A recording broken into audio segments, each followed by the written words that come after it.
اعوذ باللہ من الشیطان الرجیم بسم اللہ الرحمن الرحیم رب اشرح لی صدری ویسر لی امری واحلل عقدۃ من لسانی یفقہوا قولی۔ السلام علیکم ورحمۃ اللہ وبرکاتہ۔ آج ہم سورہ انعام کا 7واں رکوع شروع کرتے ہیں۔ بسم اللہ الرحمن الرحیم۔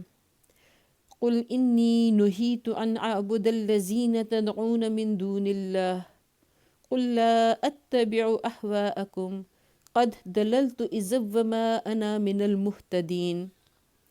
اے محمد صلی اللہ علیہ وآلہ وسلم، ان سے کہو کہ تم لوگ اللہ کے سوا جن دوسروں کو پکارتے ہو ان کی بندگی کرنے سے مجھے منع کیا گیا ہے۔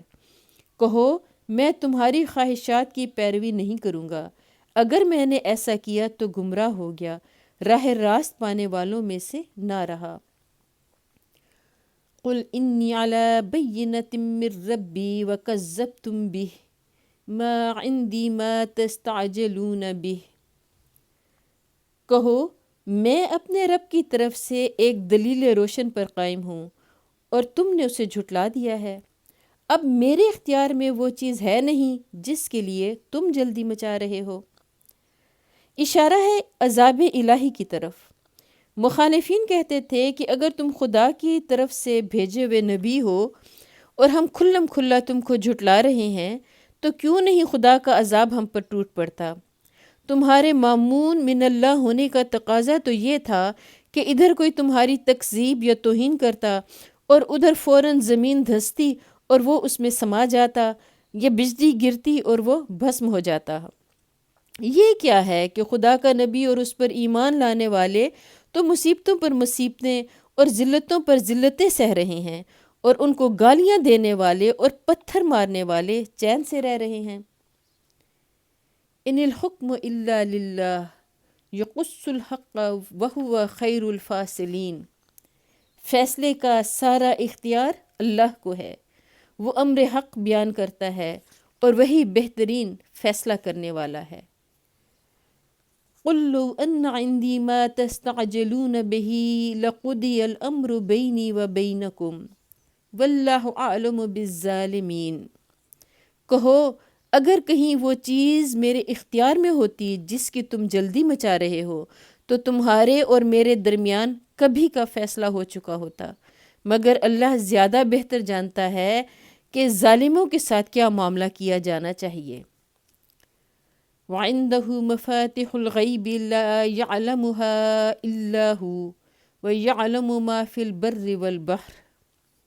اسی کے پاس غیب کی کنجیاں ہیں جنہیں اس کے سوا کوئی نہیں جانتا، بحر و بر میں جو کچھ ہے سب سے وہ واقف ہے۔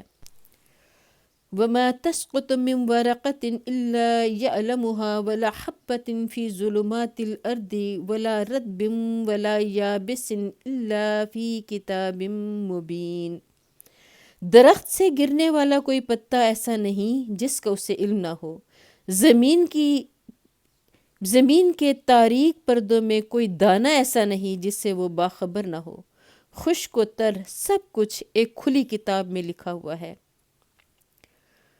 وَهُوَ الَّذِي يَتَوَفَّاكُمْ بِاللَّيْلِ وَيَعْلَمُ مَا جَرَحْتُمْ بِالنَّهَارِ ثُمَّ يَبْعَثُكُمْ فِيهِ لِيُقْضَىٰ أَجَلٌ مُّسَمًّى ثُمَّ إِلَيْهِ مَرْجِعُكُمْ ثُمَّ يُنَبِّئُكُمْ بِمَا كُنتُمْ تَعْمَلُونَ۔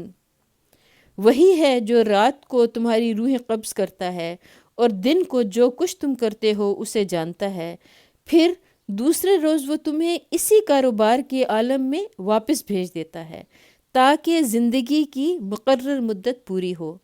آخر کار اسی کی طرف تمہاری واپسی ہے، پھر وہ تمہیں بتا دے گا کہ تم کیا کرتے رہے ہو۔ یہاں سورہ الانعام کا 7واں رکوع مکمل ہوتا ہے۔ اللہ تعالی ہمیں توفیق عطا فرمائے کہ ہم نے جو پڑھا جو سنا اس پر بہترین طریقے سے ہم عمل بھی کر سکیں۔ اللہ تعالی ہمارے گناہوں کو معاف فرمائے۔ قرآن مجید پڑھتے ہوئے مجھ سے غلطی ہو گئی ہو تو اللہ تعالی مجھے معاف فرمائے، آمین۔ وآخر دعوانا ان الحمد للہ رب العالمین۔